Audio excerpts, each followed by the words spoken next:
แพ็กเกจบุฟเฟ่หลักสูตรออนไลน์จาก Chronicle X เลือกเรียนได้กว่า 1,000 หลักสูตร และ Exclusive Content สาระอร่อยย่อยง่าย มีเวลาน้อยก็อิ่มความรู้ได้ใน 10 นาทีกับ Casual Learning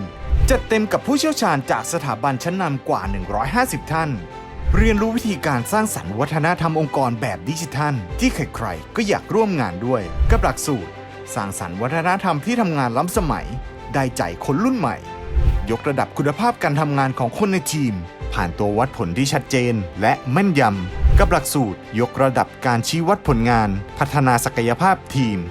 เรียนรู้การใช้งาน Notion แบบจัดเต็มเพื่อให้ชีวิตของคุณง่ายดายยิ่งขึ้นกับหลักสูตรNotion ขั้นพื้นฐานเพื่อการใช้งานแบบมืออาชีพเรียนรู้กลยุทธ์การขายแบบโซลูชันให้ซื้อง่ายขายคล่อง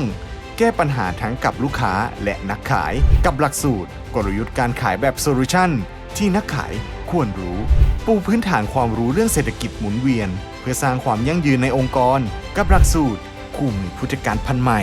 ทักษะการคิดหมุนเวียนติดอาวุธความรู้ด้านการตลาดให้องค์กรของคุณเติบโตแบบก้าวกระโดดกับหลักสูตรรู้ก่อนลุกสมรภูมิการตลาด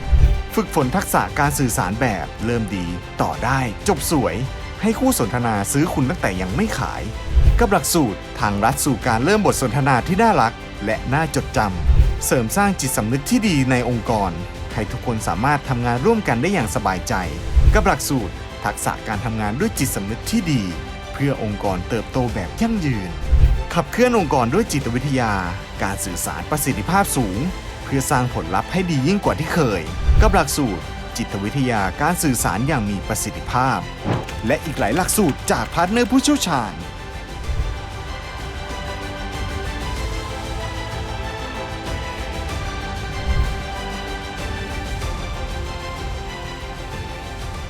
ที่นี่ที่เดียว Chronicle X